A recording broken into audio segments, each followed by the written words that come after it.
We're ready to go. I assume it starts kind of instant. It all seems to be quite instant. So where we are is, I know this, is Section 6. Section 6. Part number 3, isn't it? 3 of Section 6 with Mona starting. Okay. Okay. Okay, so I'll read the first sentence. Okay. Itaque ut animo ac mente conceperat, matrem ad gentilitatis absolvit errore patre in malis perseverante. And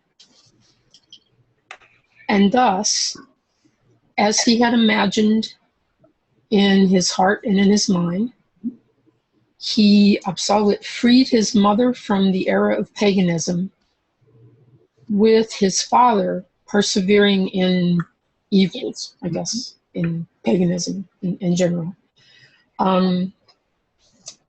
Plures tamen suo salvavit exemplo. Many people, he saved many people through his own example. De hinc cum haeresis Ariana per totum orbem et maxime intra Illyricum pullulasset, cum adversus perfidiam sacerdotum, solus plaene academe repugnaret, multisque suppliciis esset adfectus.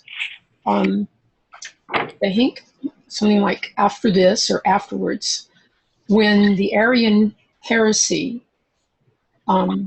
had pullulasset, had spread throughout the whole world, and especially intra Illyricum, within Illyria, when he, meaning Martin, was fighting most vigorously against the falsehood of the priests, almost alone. And he almost alone was fighting vigorously against the falsehood of the priests, and was afflicted with many punishments. And then there's this next, the part is parenthetical. Effectus nam et publice virgis caesus est, et ad extremum decivitate ex ire compulsus. For he was both beaten publicly with rods, to say he was flogged, and finally compelled to go away from the city, which was Sabaria, I think. And then pick up the other part of the sentence again. Esset adfectus Italiam repetens cum intra Gallias quoque discesus sancti Hilari, quem ad exilium hereticorum vis coegerat, turbatam ecclesiam comperisset, Mediolani sibi monastarium statuit. So after he was forced to go away from the city, making for Italy again, repentance, when he had discovered the church was troubled also in the Gallic provinces by the flight of Saint Hilary, Saint Hilarius, whom the violence of the heretics had driven into exile. He, Statuit, established a monastery for himself in Milan. And then the next sentence, next part. Ibi quoque eum Auxentius, auctor et princeps Arianorum, gravissime insectatus es, multisque adfectum iniuriis decivitate extravavit. So he established the monastery for himself in Milan, and there also Auxentius, the founder and the leader of the Arians, insectatus est, turned him into an insect, harassed him very severely and drove him, Martin, afflicted or punished with many injuries from the city. Good. Very good. God, you should take my classes. That would be so great. Okay, I'll do. So you know he's not. Auxentius wasn't really the auctor of the Arians. Right. Arius was actually the auctor of the Arians. Right. I don't know if people know about all of this. What's going on with Constantius was basically an Arian emperor. Constantine, I've always thought was a little suspect theologically too, in terms of Orthodox doctrine. But Constantius was a card-carrying Arian, and Hilary was kind of the leader of the opposition in the West to Arianism and the persecution of Athanasius. So this is all very Orthodox. These guys. Hi, Lawrence. Can we even call it orthodoxy at this point, though? Sure. I mean, Hardcore Trinitarianism, yeah, I mean, non-subordinationist. I mean, Arianism is pretty powerful, like for the next century or so, and Hmm. not until Arianism is defeated that there really is an orthodoxy per se. And even then, you have the various sects, of course. Oh, But sure. I mean, well, orthodoxy is always in the eye of the. I mean, it's a great piece of PR. You just declare that you have the right doctrine and that everybody else is wrong. I mean, I think even now, I don't suppose Unitarians like it when people talk about orthodoxy, but They thought of themselves like that, though. They thought of it as a heresy and themselves as orthodox. clearly, There were heresies before Arianism. right. Yeah. there were- oh yeah, right, but yeah. clearly, Well, the Gnostics and yeah, right, but Right, clearly, there's Gnosticism, and then there's like proto-Donatists, like people Mhm. who didn't. That Augustine fought against. Well, yeah, I mean, like by the time Augustine's fighting against them, they're kind of a dead letter almost. Yeah.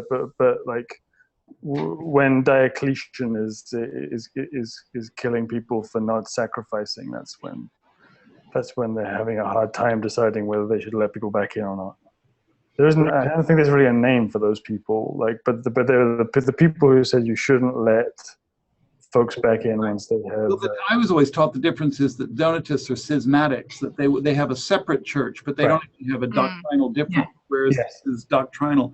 I mean, but right, exactly. That's the one baptism thing, because like the Donatists would refuse a baptism that was not done by a pure priest. But I mean, Paul is right that we don't have the language of orthodoxy here, but we do clearly have the language of heresy, right? So Sulpicius has yes. no problem saying those guys are heretics. The other thing, I've been actually reading a lot about this lately, and I've always been sort of vaguely aware of it, but not quite.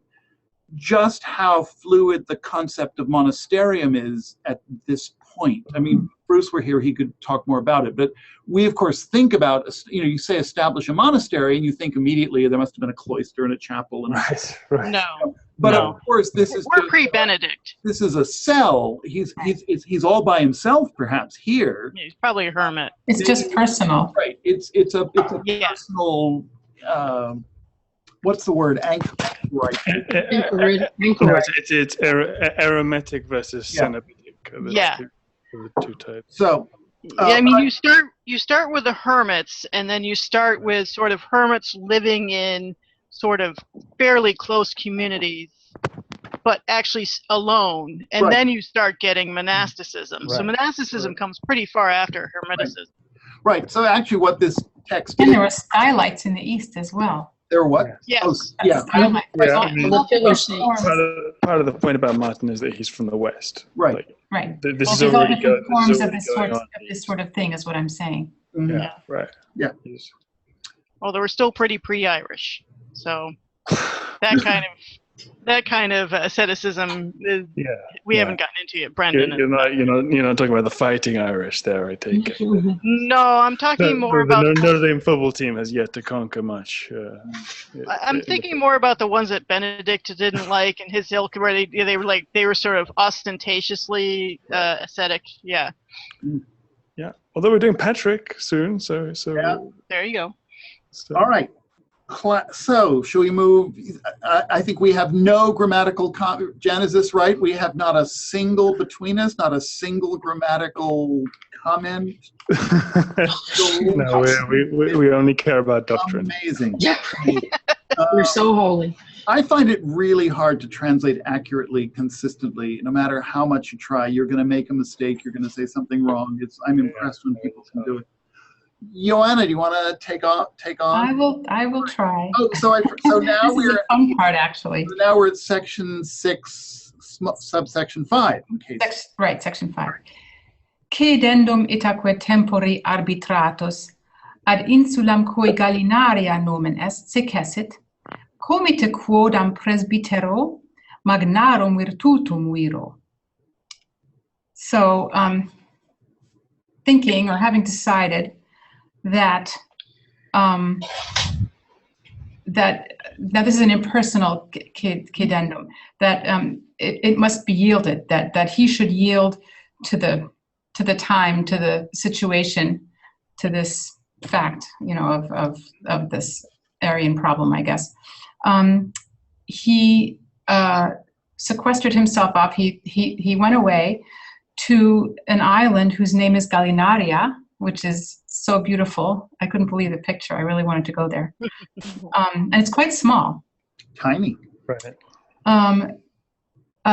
With a certain presbyter as a companion. Again, he's being allied closely with another guy of the same mindset. A man of very great virtues. Mm-hmm. And here, for quite a time, aliquam, I should read it. Hic aliquam diu radicibus vixit herbarum, quo tempore helleborum venenatum ut ferunt gramen in cibum sumsit. So here, for quite a while, he lived on the roots of plants. Mm-hmm. And at this time, as they say, he took hellebore, which is a poisonous plant, as they say, as food. Mm-hmm. So this is another miracle. Yeah. Good. I think you could say ate it for food. Right. Yeah, he ate it for food. Right. Right. That was perfect. I'm sorry to have cut you off. It's such a small, unsatisfying fragment. We'll have to see whether this time I went too far with the assignments being too short. But, Well, if there's one missing, if there's this section right, 7. maybe you can Is that fill in blank? for William, maybe. We have no, again, perfect. Yeah. Those plants. Well, when he says ut ferunt, is he referring to anybody in particular, or is it just kind It's of? the same thing he did before, where he's breaking outside the narrative and says, "This is the story. This is what they say. What we've heard." Yeah. Right. He doesn't Right. say who says it.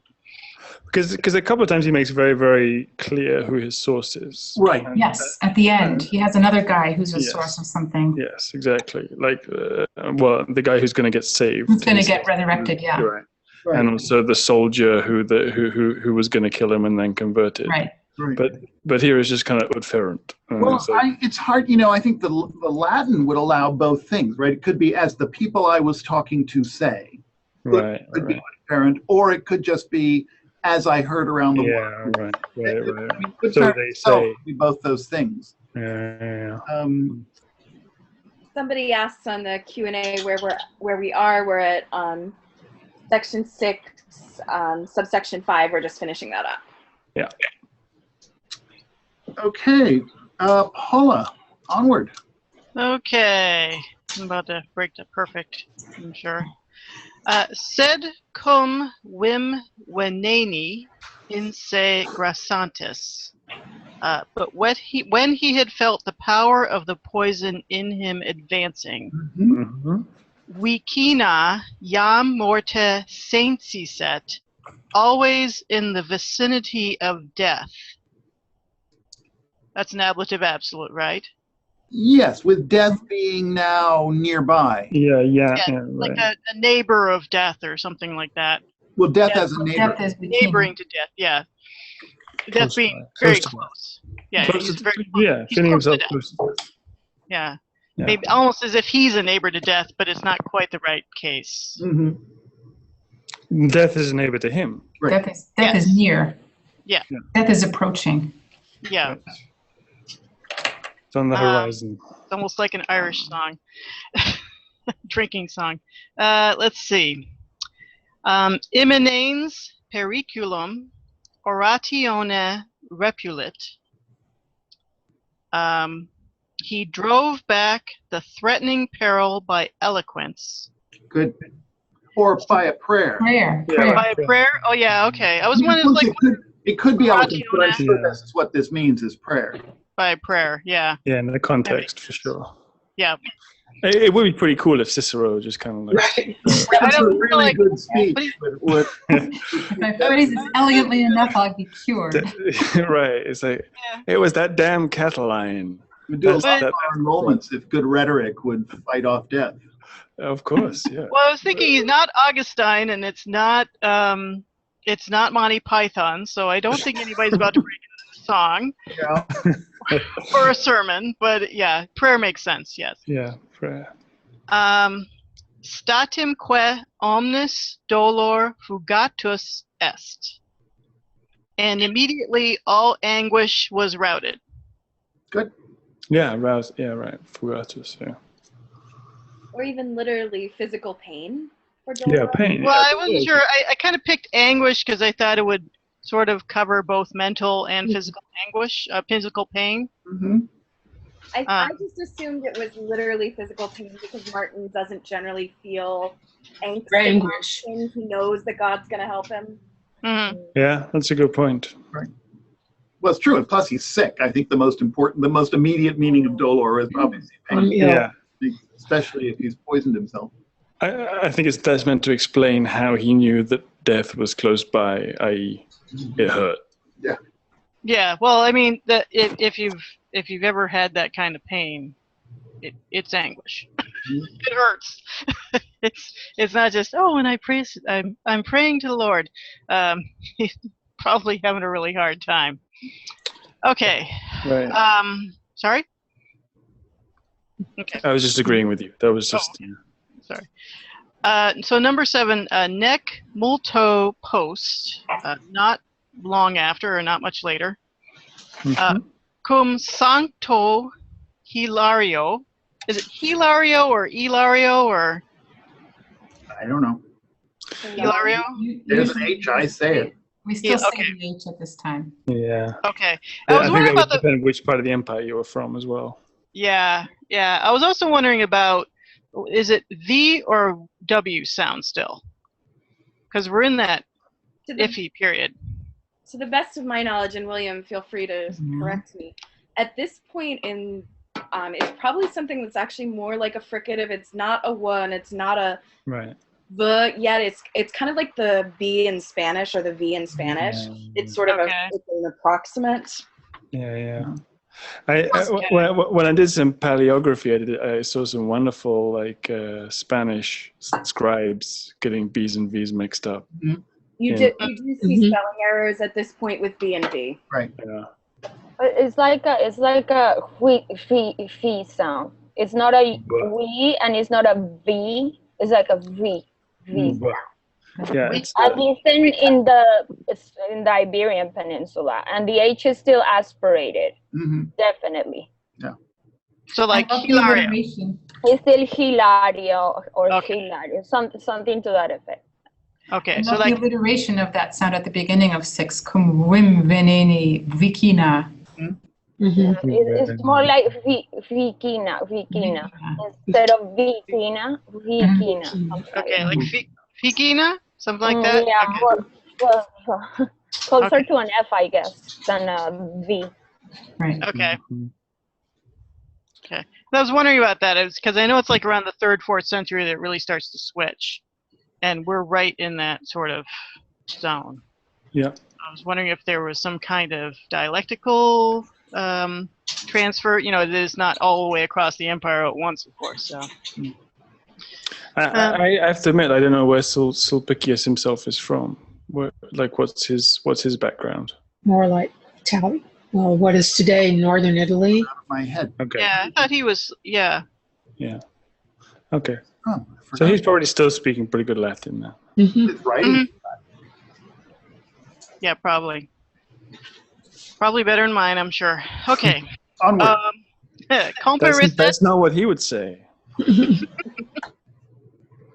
Comparisset regis paenitentia postetatem indultam fuisse redeundi. Okay, now I had some issues with the fuisse redeundi, and I'm not sure if indultam, is that like a later indulgence? It's like That's what it becomes later. Okay, but it's still past participle now? Yeah, indulgeo. Okay. Yeah, I know indulgeo, but then I was thinking, well, maybe we're already into indulgences, but it seems a little early. No, I think it's just Potestatem. permission. Yeah. yeah. So it indultum is what, permission, you said?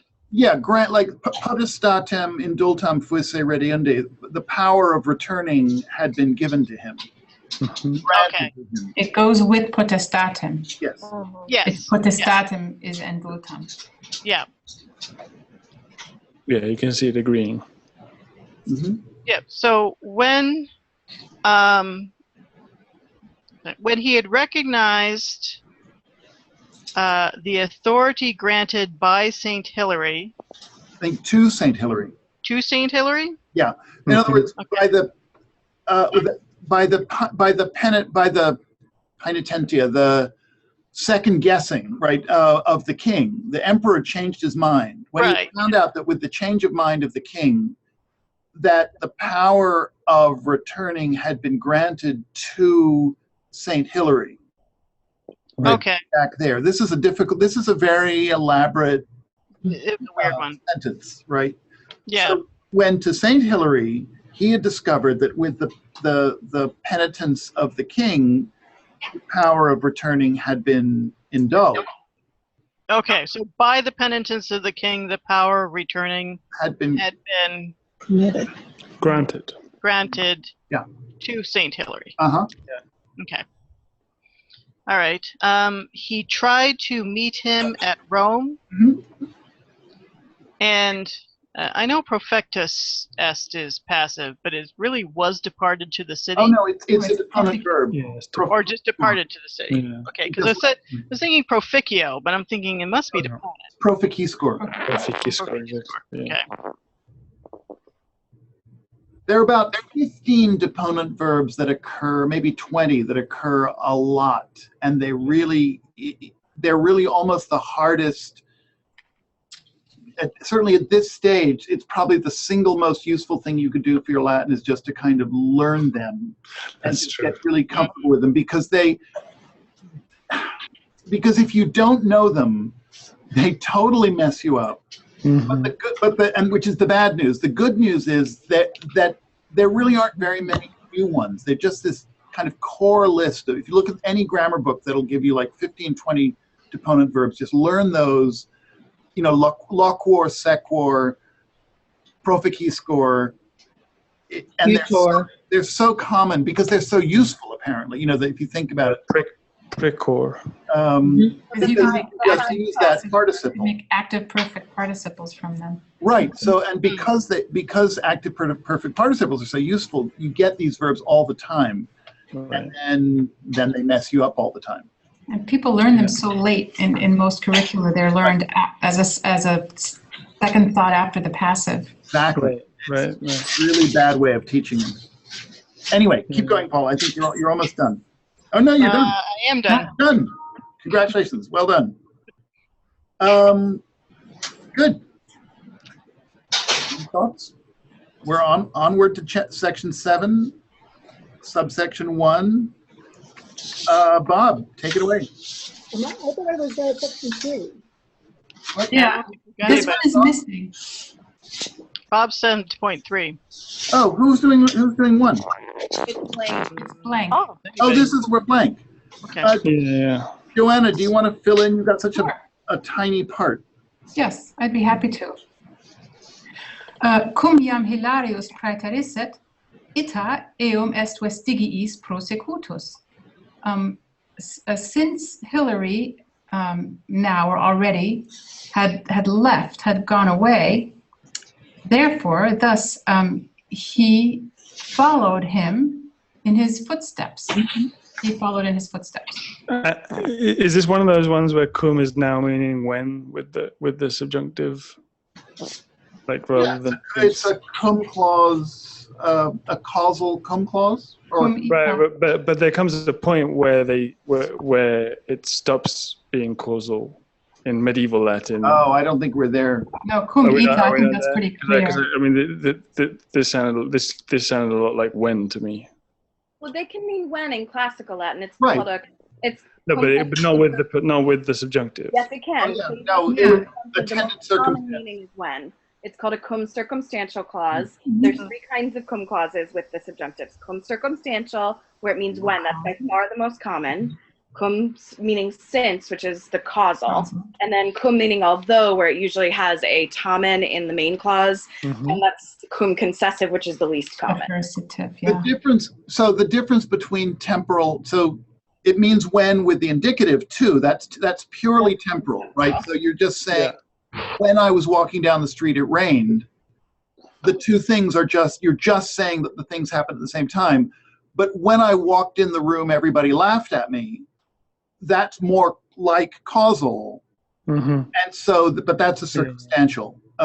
So almost like since I walked in the room. exactly, right. So when, Yeah. so the crucial thing is not whether you translate it when, the crucial thing is whether there's a connection or not. And indicative, there's no connection, and subjunctive, there is. No, And I was just especially saying with like the in like high medieval Latin, the temporal one is subjunctive. Okay. It's one of the ways that they distinguish medieval Latin from classical. Okay. So I was wondering if this was like on the way to that. No, this seems to me completely good classical Latin. When Hilary, I mean, you could say when Hilary had preceded him, Right. or since Hilary had preceded him, since he'd gone ahead, or when he'd gone ahead. Since I think works better. Yeah, since you're gonna Especially with the ita. Mm-hmm. yeah,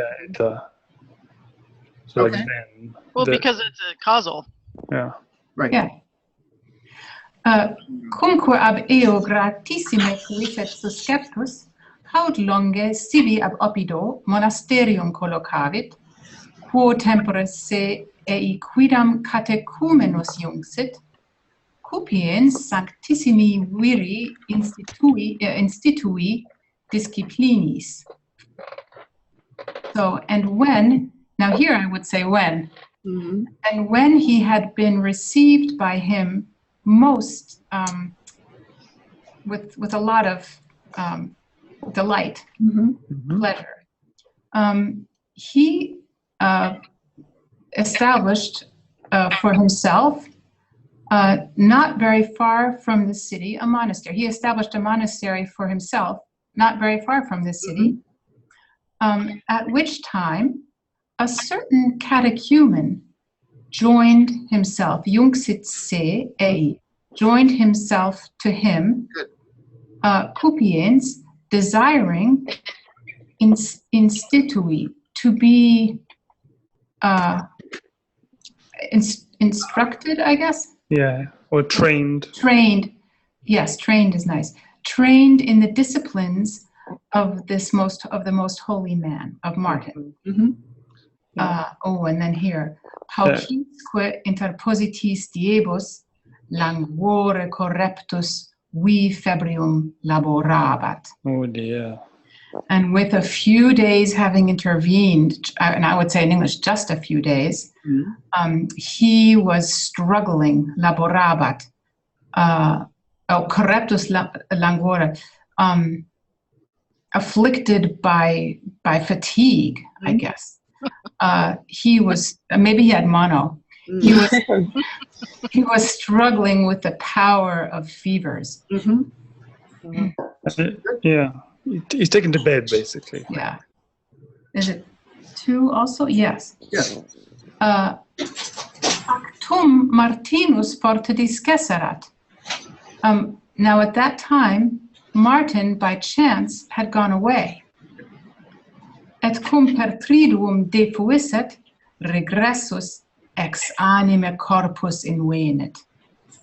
And when he had been away for 3 days, and of course, I think this is an allusion to the Triduum. Jesus was dead for 3 days. When he had been dead for 3 days, having come back, he found an inanimate body, a body without any life in it. Martin found it. Martin found it when he came back. Yeah. Not the dead body, not the dead catechumen. No, he's the one who's dead. Right. It's just because, like, et cum per Triduum defuiset, the subject is the catechumen. Oh, no, it's Martin. No, wait a second. No, it's Martin. It's Martin. Like, wait. It's when Martin. He was dead. When at that time Martin had been away. And when he had been away for 3 days. Defuiset. Body. So are you saying defuiset is Martin being away, not the soul? Okay, right? Because I thought you said that when he'd been dead for 3 days. No, I think it's you says he had been away for 3 days. Yeah, Martin had been Because away. now he's just finding the dead body. We're just discovering. Right. There we go. The story is just discovering that he's dead. Yeah. Ita subita mors fuerat, ut absque baptismate humanis rebus excederet. Oh dear. And death had been so sudden that he went away from from human affairs, from the human world, without baptism. Uh-oh, you know where he is. His soul is doomed. So now something is going to have to be done. Yeah. Corpus. Serious trouble. Yeah. It sounds like malaria. No, seriously, the fever can come extremely quickly. Oh yeah, it's not mono, because that would not have been such a powerful fever. Yeah, I mean, even if you're weak, and mono would take a little while, but it wouldn't kill you. Malaria can kill you easily within a day. It can take hours if it hits hard enough. Okay. And malaria was and common lots of marshes in northern Italy. Yes. Well, aren't they in Rome at this point? They're in. They're in Poitiers. They're near Milan, right? He's outside. Well, no, he's outside of Poitiers. Poitiers. Right. It's possible. Yeah. I thought they were in northern Italy. No. This is where he's gone to join Hillary back in Rome. And he's formed this little. He's founded his little monastery outside of Poitiers in this place. I don't know how to pronounce this. Ligugé, yeah. Okay. So that's where they are. I'm sure they have malaria there too. Yeah, there's malaria in most places at this time. It was quite widespread, yeah. Especially during warmer climate changes, which I think is still fairly warm at this time. So, corpus in medio positum, tristi maerentium fratrum frequentabatur officio, cum Martinus flens et eulans accurrit. So the body, placed right in the middle of everything, I guess openly, was being crowded, frequentabatur, with the tristi officio, with the sad attendance or respect or duty of the grieving brothers. Good. They were paying their last respects to him. Yeah, right. So it's a wake or whatever. Yeah. When Martin. I'm sorry, Yona. Then officium can actually mean the people themselves who do duty to a magistrate, so like the court or attendant. Yeah. And I think that's probably what it's for. Because of the frequentabatur, it was crowded with the attendants or the crowd or the court even. Yeah. Okay. But you can also say the funeral offices. I mean, like. So, that's what I was gonna say. Probably the prayers for the dead, like the office of the dead. the office of the office of what's the term? It's not even it's not funeral. It's something else. But yeah, that's definitely what we're doing. Last rites. Early for that. Yeah, no, last rites is before you die, actually. Yeah, no, I took it the way someone said. This was the wake. This was that. I mean, it was a more religious operation than a wake. You know, they're not Right, just around drinking saying, God, I miss the old bugger. No, it's an actual ritual. Right. They're presumably saying prayers for him. Yes. They're displaying the body and saying prayers for it, Right. for the soul. Right. And I love the tenses here because here you have it's going Yeah, on they're in the praying the office.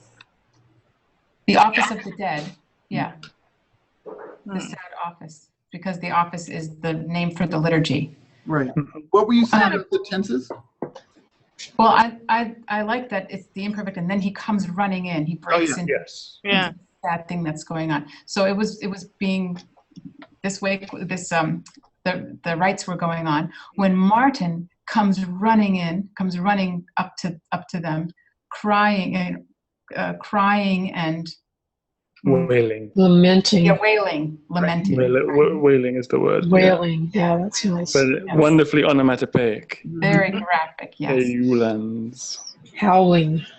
Yeah. Yeah. So Good. he was really upset. Yeah, I think dogs howl, humans wail. Some people. Some people can howl. Some people. I have been known. Martin, I don't think howls. That doesn't sound right. Who knows? Good. Section 7, Chapter 3, or whatever you call it, Section 3. Mary Stella, did I get that right? Yeah. Yeah? I hope you guys can hear me, right? My internet connection's super crappy today because we had a storm here in New York. This is Bob's section. Oh, it is? Yeah. What have I... Oh, it is. Oh, yeah. I'm 4. I'm sorry. I'm 4. Okay. I can't read my I'm own writing. 7-4. Bob, take it away. Okay, it's time for Morton to take action. Cum vero, eta sanctum spiritumenta concipiens, egredi caelum, in qua corpus licebat, heteros iubat. Then indeed, Morton received the Holy Spirit with his whole mind and ordered the others out of the little cell in which the body was lying. At foribus observatis super exanimata defuncti fratres membra proscenitur, and having barred the doors, he was prostrated over the lifeless limbs of the dead brother. I can hardly hear you, Bob. Okay, Is anybody else having a hard time? Yeah. It is hard. You have to listen hard. Yeah. I'll say the sentence again. Tum vero tota sanctum spiritumenta concipiens, egredi caelum, in qua corpus iacebat, heteros iubat. Then indeed, receiving the Holy Spirit with his whole mind, he ordered the others out of the little cell in which the body lay. Mhm. Ad foribus observatis super exanimata proscenitur, and having barred the doors, he prostrated himself over the lifeless limbs of the dead brother. Good. Mhm. Et cum aliquando orationi incluisset, sensissetque per spiritum Domini adesse virtutum. And when for some time he was exerting himself in prayer and had felt through the Spirit of the Lord the spiritual virtue to be present, or the spiritual power to be at hand. Having erectus salulum et in defuncta ora decutus, orationes suae ac misericordiae Domini intrepidus expectabat eventum. And having raised himself a little, and having fixed himself on the face of the dead one, he intrepidly, really unperturbedly, was awaiting the outcome of his prayer and the compassion of the Lord. Vixpa duarum fere horarum spatium intercesserat, videt defunctum calatem membris omnibus commoveri, et exatis sim videndi palpitare luminibus. Wow. And Stisley had nearly 2 hours of time intervened. When he saw the dead one really being stirred little by little in his limbs and blinking in his, I would say Laxatus is kind of like slightly opened eyes into the practice of seeing. Or into the use of yeah, he's fluttering his eyelids with. Right, to, that's to be clearly able to see clearly. right. It's hard to know exactly how to. There's so many different ways of taking that grammar, but the lights have been relaxed into the use of seeing. He saw. For the purpose of seeing. With his eyes, which were being relaxed into the use of seeing. And isn't lights kind of figurative for Yeah, eye? for eyes. Yeah, Or maybe released. Maybe the eyes were released. Right, so the eyes are getting ready to see, Yeah. and they're blinking. yeah. It makes perfect sense. It just is a kind of a complicated. Strange way to say it. Yeah. This guy's the H.P. Lovecraft of the 4th century. Okay. That was very good. Going back, the one thing I found quite difficult in I guess earlier in the sentence, that per spiritum, he perceived that the virtue of the Lord was there per spiritum, whether he perceived through his spirit that the virtue of the Lord was there, or that the virtue of the Lord was there through the Spirit. I don't really know. I think it's the first thing, but I'm not sure, and I found that difficult anyway. So, what do you the Domini genitive, is that going with spiritum or virtutem? I was thinking it could go with Spiritum Domini.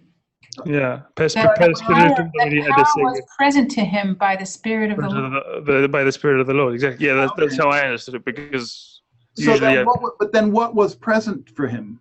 The power. Power. power. Just power, just plain old power. Yes, power, The spiritual which he power. wouldn't have had without the Spirit of the Lord. Yeah. And I guess virtus, remember, means miracle in context of Martin. It always seems to mean miracle. So that a miracle was going to be present or was about to happen. Power of virtus, power of the miracle or something. I see. Virtus. Yeah. Virtus is kind of vague, but a power or a, It just like the Spirit showed him that the power of God was present, that he was able to see, because the Holy Spirit helped him to discern that the power that was present was the power of God. I didn't even know if it was the Holy Spirit or not. I think that per spiritum is really straightforward, the Holy Spirit. I don't think it's... Okay, well in that case, Everything else is Trinitarian, so why not that? Why not that? well, I'm not sure that our editor thinks that, or he would have capitalized it, right? But Not necessarily. I don't know.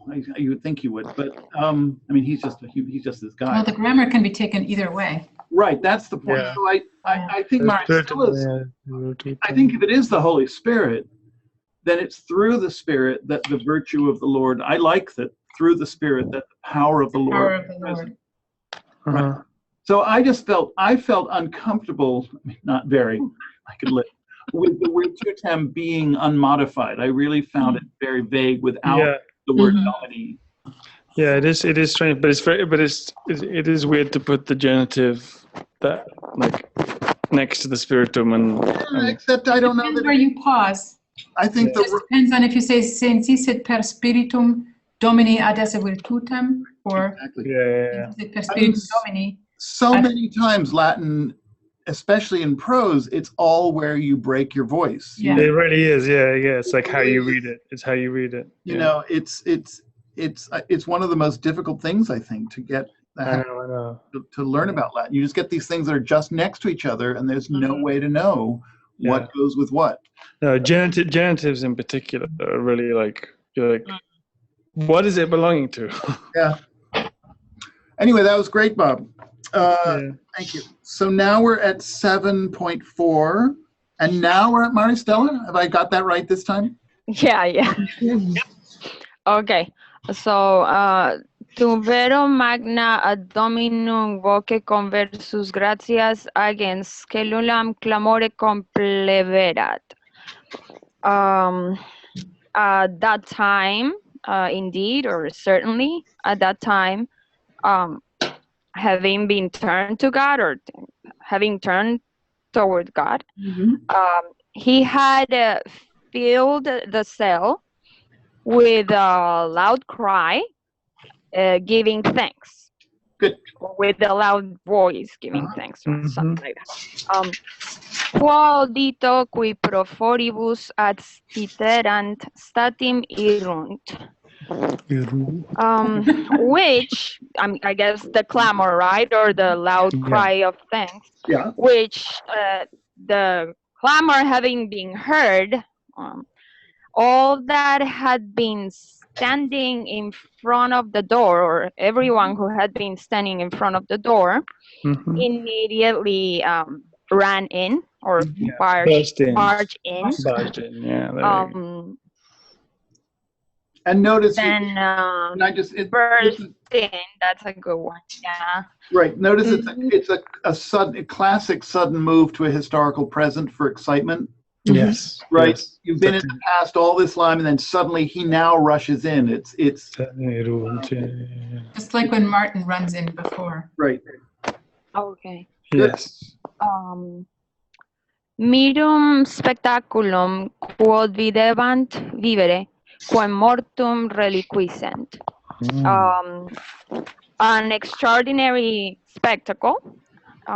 They were seeing the man whom they had left for dead to be alive, or something like that. Yeah, exactly. What about the quad? That. Whom they were seeing the man whom? The quad. Spectacle with, because the man. Yeah, because you need like a kind of. Because they were seeing.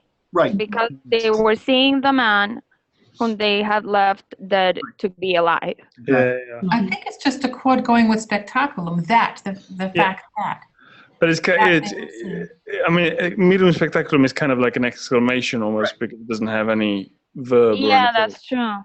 But then the quad refers back to that. What an amazing sight! What an amazing sight that they saw. Yeah. Right. When they saw that, they were seeing. Quod videbant vivere. Right, that's actually where you exactly see how quad can mean both that and because at the same time. Right. Yeah. It's just that wonderful Latin relative. Right. It probably sounds more literary if you don't say because. It's like a wonderful spectacle. The one that they had thought dead is, I don't know. Well, ita reditus vitae statim baptismum consecutus plures postea vixit annos. It makes more sense if I read all together. Primusque apud nos Martini virtutum vel materia vel testimonium fuit. So, let's see. Thus, having been returned to life, baptism having been obtained at once, afterwards, he lived many years. And he was the first among us with material testimony of the great works of Martin. I don't know, or veritable testimony, something like that, like concrete evidence testimony. Yeah, like physical, tangible evidence. Right. You'd almost say experience, I think.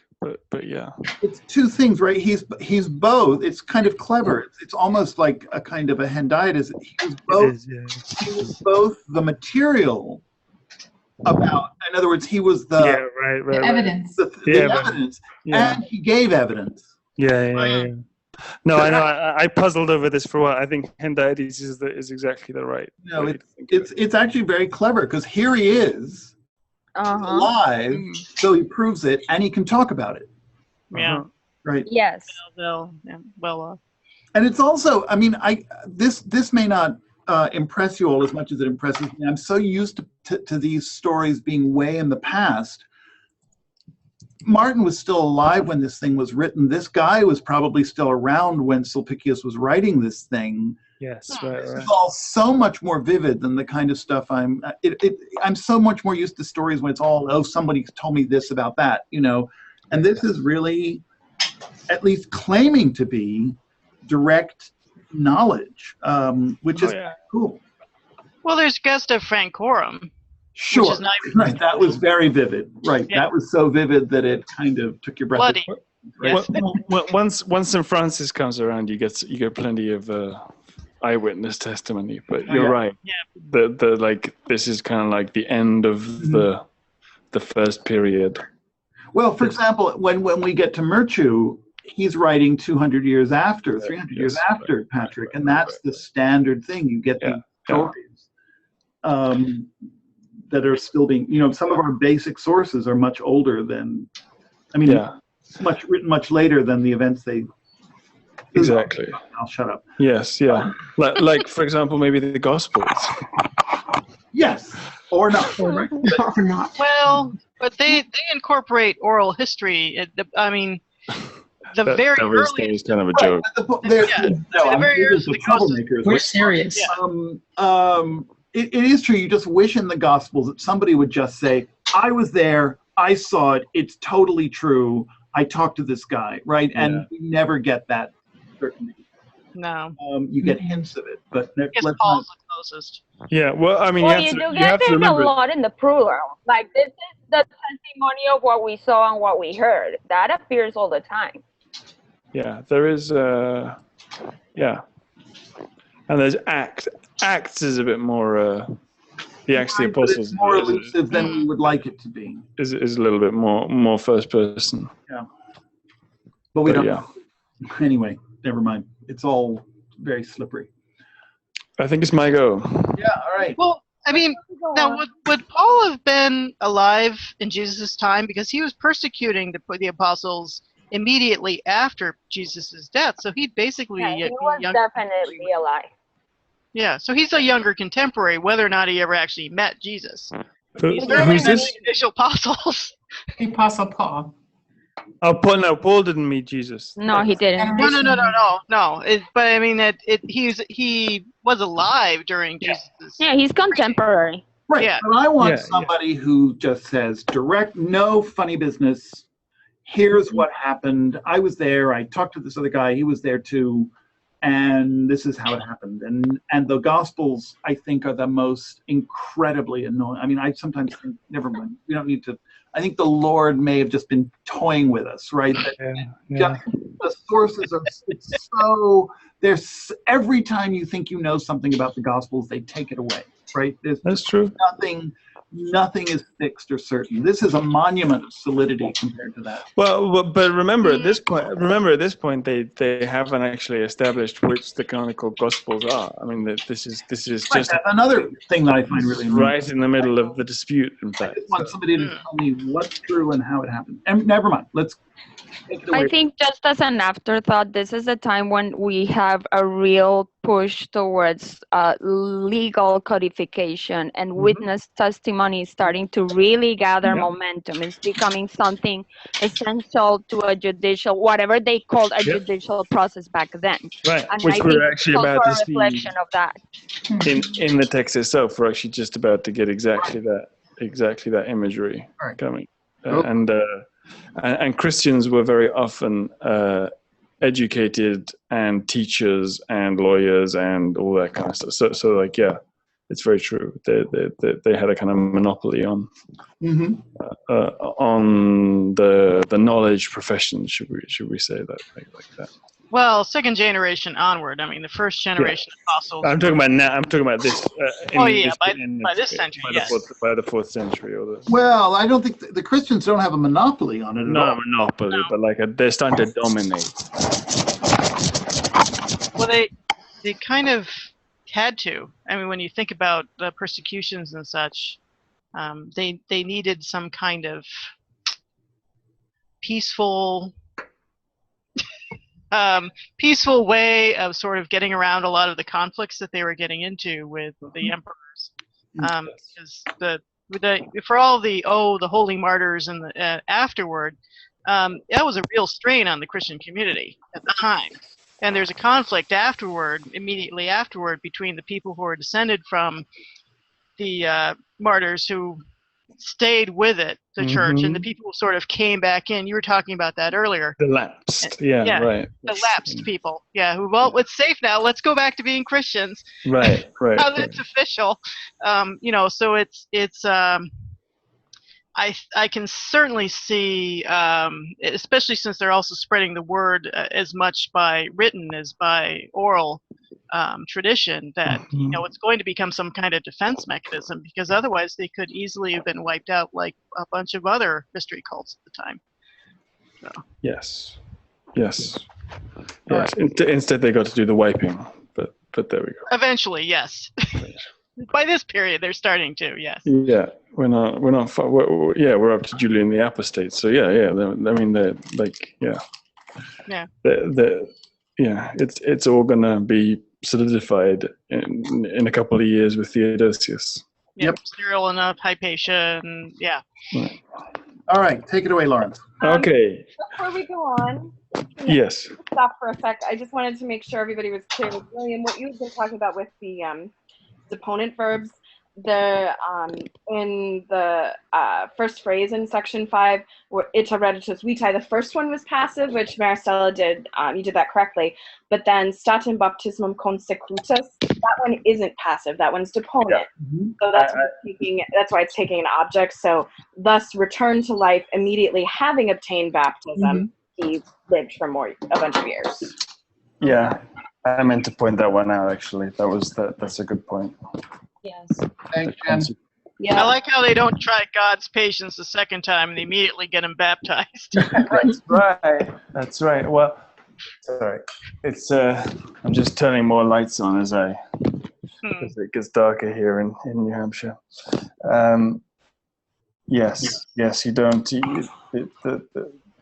want to risk. Well, we'll see what you're about to risk. Okay. Idem tamen referre erat solitus se corpore exutum ad tribunal judicis ductum, deputandumque obscuris locis et vulgaribus turbis tristem excepisse sententiam. Okay, and it's important. The macron here is important. Idem, not idem. That's been a while thinking about that. It's like the same thing. Used to talk about this.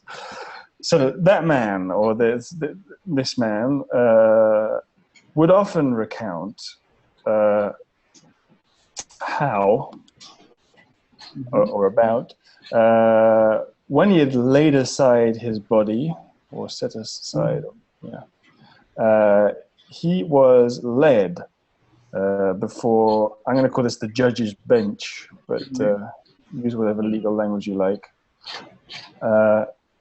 And he, like I say, and he received basically. No, I'm sorry, that's not deputandum, that's excepisse. And he received excepisse sententiam. Where's the tristem? There we go. I was like, there's an adjective. And he received the doleful, lamentable sentence, like sentence in the technical legal sense and the kind of sense of news. Obscuris locis et vulgaribus turbis deputandum, so that he was to be condemned to the dark places among the vulgar hordes. I've called it. So there you go. So that's, things are sounding pretty bad right now. What I don't know grammatically, maybe this is obvious and I'm blanking out. are we supposed to understand another deputandum esse, that there was a Yeah. sentence that he was to be Right. condemned? In other words, an indirect statement within an indirect statement, or deputandum modifies him, Yeah. that Having been sent, he was an about, that as an about to be sent to the obscure places and the vulgar crowds, he had received this sad sentence. Right. But I felt like it had to be the deputandum esse because that's the content of the sententiam is basically. But I think grammatically it could work either way, and it would mean the same thing. Right. Grammatically, yeah, but like the judge is handing down a sentence, and then you need a accusative plus infinitive clause to tell you what the sentence actually says, right? You don't have to have that. You don't have Right, to. that's one way to do it.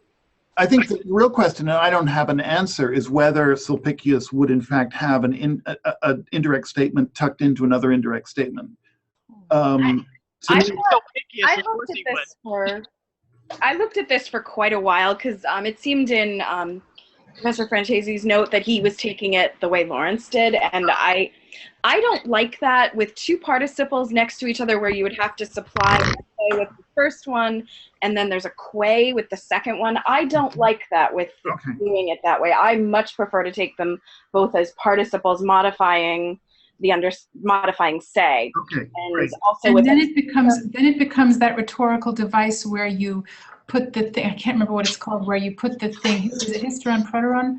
Yeah, Where hysteron, the proteron. thing that actually Put the happens second at thing the first. cause of what you're saying, you put before. Put it first, right. Yeah. Yes, I like yes. all of those. If you do it that way, it's a tricolon because first you have exutum, Right. then you have ductum, and then with quae you have deputandum, and it's a tricolon praescanes because the last one is Yes, the yes. But then, Nice. but then how are you going to It's beautiful. translate it though?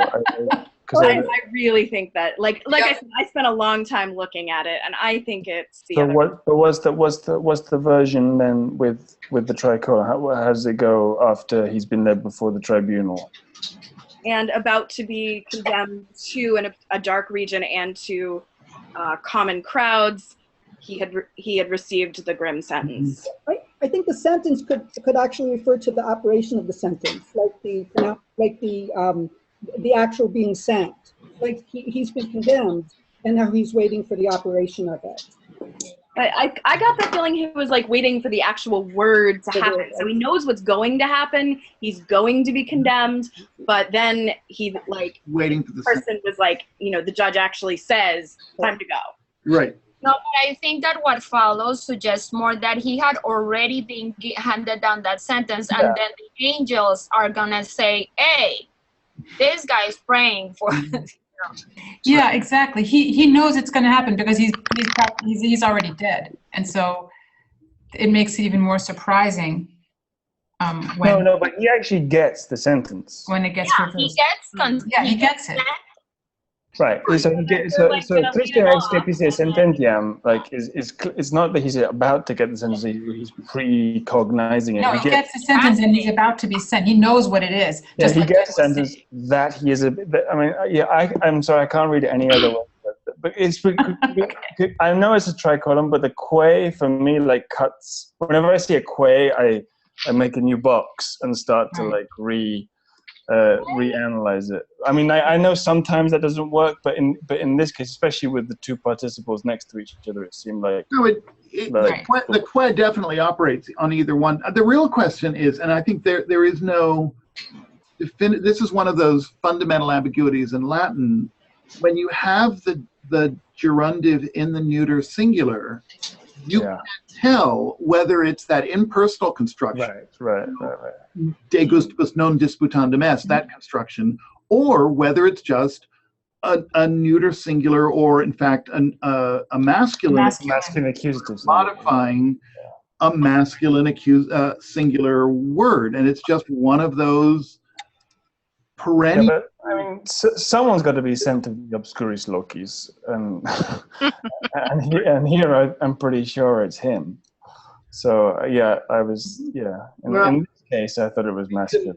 I couldn't actually get to the Dickinson website to check this out, but I'm sticking with Jen. I'm very happy that You think he's the same thing.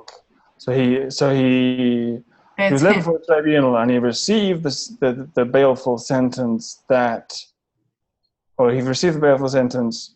Well, and he was about to be sent down. Right. That as a person about to be sent to the obscure places, gets the sentence. Right. He's sitting there. Yeah. Anyway, it's mostly my feeling that Sulpicius, this is based on a close study of exactly 4 pages, that he doesn't write this kind of incredibly intricate Chinese box Latin where you would have an indirect statement tucked in. So it's basically a narrative sequence that has been mixed up. Right. Anyway, we can all agree to think about it for the rest of our lives. And write learned articles. In any case, whether he's waiting for it or has already heard it, tum. Right. Tum per duos angelos, judici fuisse suggestum, hunc esse pro quo Martinus odat. So then, literally, it was brought to the judge's attention by 2 angels. Mm-hmm.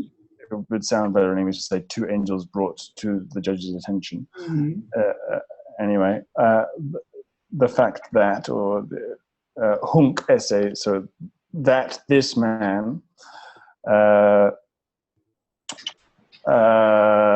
esse pro quo Martinus oraret, was he for whom Martin was praying. And I think it's important that it's imperfect there because he's in the midst of doing the praying right now, right? Mm-hmm. So it's kind of like tap, tap, tap on the shoulder. Master. Mm-hmm. Martin's praying. And it's so interesting how Martin made sure it was very clear he actually laid himself on the man sort of in the same shape physically.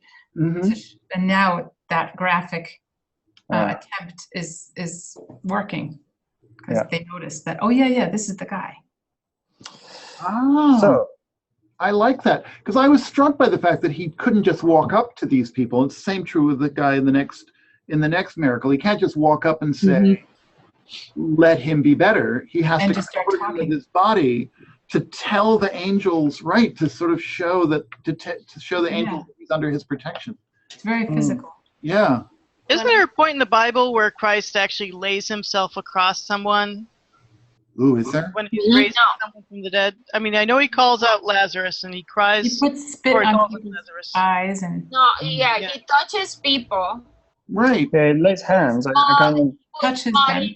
Eyes and touches ears, but he never lays on anyone. No. Yeah, I don't remember that either. This laying on was new to me, so I was kind of interested. I think Joanna's point is really great. Yeah. Okay. It's another version of laying on of hands. Laying on of body.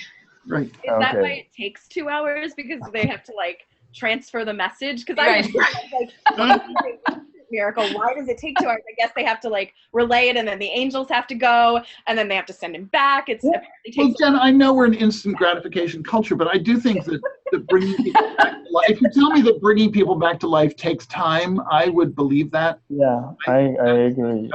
I guess Heaven Can Wait got it right. I think it's also about the parallel of the guy being dead for 3 days, and then of course, just like Lazarus, and the fact that he's already probably smelling and not looking quite good, and the saint has to lay on top of him, and that must have been an actually very unpleasant experience, especially if it lasted 2 hours, because the guy was probably looking quite gray and putrid and smelling awful by that moment. Yeah. Except that he probably wasn't actually dead, otherwise. But anyway, let's go back. Miracle he was, yes. Let's go back to the angels. Yes. Ita per eostem angelos se iusum reduci et Martino reditum vitaeque pristina restitutum.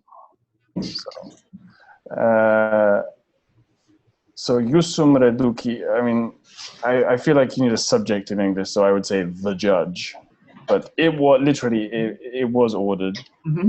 Therefore, that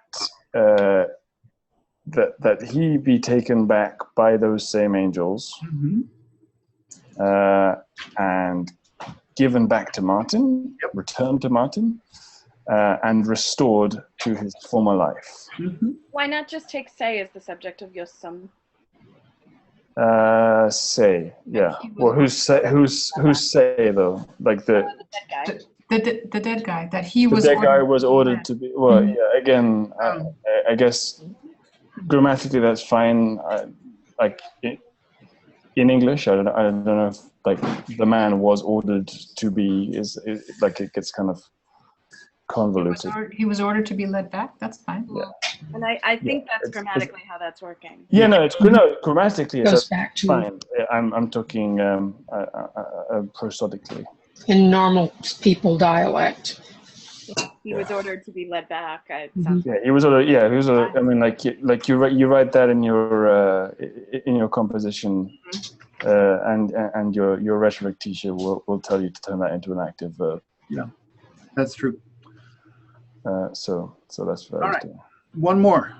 Ab hoc primum tempore beati viri nomen enituit, which is a great verb. At that time, or kind of from that time, it could be either. Really, from that time. From that time forward. I quite like from that time forward. The blessed man's name became well known for the first time, or literally started to become well known, or started to spread. Ut qui sanctus iam ab omnibus habibatur, potens etiam et vere apostolicus haberetur. And this is great with the moods of the verbs here, the indicative and subjunctive. Ut qui sanctus iam ab omnibus. So it was said, and so now he was considered holy. And also powerful, ab omnibus, by everybody. And truly, it was said, so I like the haberetur here, I was taking it that like the subjunctive means that this is like a little bit less kind of certain, is that right? Than habibatur? This was all close, so that he who was held was now being held. Right. Who was already being considered this way, now was really considered this other way. Now it's the ut. But why? So but the ut is in one case is a simple what do you call it? Like just like so. Right. Well, the first. Jen, help me out here. I'm losing my line. And now it's causal for the haberetur. Is that what we're saying? Habebatur is indicative because it's in the relative clause. It's not part of the result clause. So the result clause is just the ut et apostolicus haberetur, so that he was considered powerful and apostolic. I see. And the clause is just identifying the guy you're talking about, which is actually why it's indicative, because it's an addition by Sulpicius. So the guy who everybody considered holy, the result was that he was also considered powerful. I kind of got that. The trouble was that they both basically mean the same thing. The result of him being considered holy was that they considered him apostolic. And it's like, yes, right. Well, they clearly don't mean the same thing. Clearly, there's a real difference between being. There is a higher degree. Apostolic is definitely like higher up in the ranks. Exactly. Yeah, yes, that was what was the point I was trying to make with the verbs. But that's So you might even want to put it around. So in that case, I guess. So therefore, he was truly considered an apostle, or like apostolic, an apostle of Christ, you might want to say. This man whom now everybody considered to be holy and also powerful. Right. Great. Yeah, I think that would work better than in that case, if that's how the grammar is going. Okay. Well done, everybody. We've got nobody to do section 8. I actually think an hour and 15 15 minutes is a good time. I don't know about you, unless you really want to hunker down and keep on going. I think. Yeah, I got Father's Day dinner to eat, so. Okay. Yes, happy Father's Day. Happy Father's Day, all fathers. Happy Father's Day. So thank you, everybody. Thank you. Thank you. And Allah, and Omnibus. And we'll go on. So this seems to be a good amount of Latin to try and get through. So yeah, that was good. That was really good. So we can talk about things if we want to talk about things. So I will try and keep that amount. Yeah, no, that worked well. No, I thought that, yeah, because it gave time to really concentrate it and look on at all the grammatical stuff instead of just saying, oh, I'm just going to translate. It is a relief not that death march to Jerusalem 2 years ago really got that was really a kind of an amazing feat, but it's nice not to have the quantity to get through. Yeah, I think, yeah. All right. Well, thanks everyone. Good night. Yeah. Just so everybody knows, I'm not going to be around for the next 2 weeks. Yeah, clearly lots of people have summer plans and you know, we'll I'm not sure either. Right. Yeah. I have to I mean, I'm hoping to come in after that. I'll definitely be back before the end of July, but all right. Good. All right. Well, we'll see you when we see. We'll see everybody when we see each other. Who knows if we'll ever see each other in real life? Who knows? Right. Thanks everyone. Good night. Okay.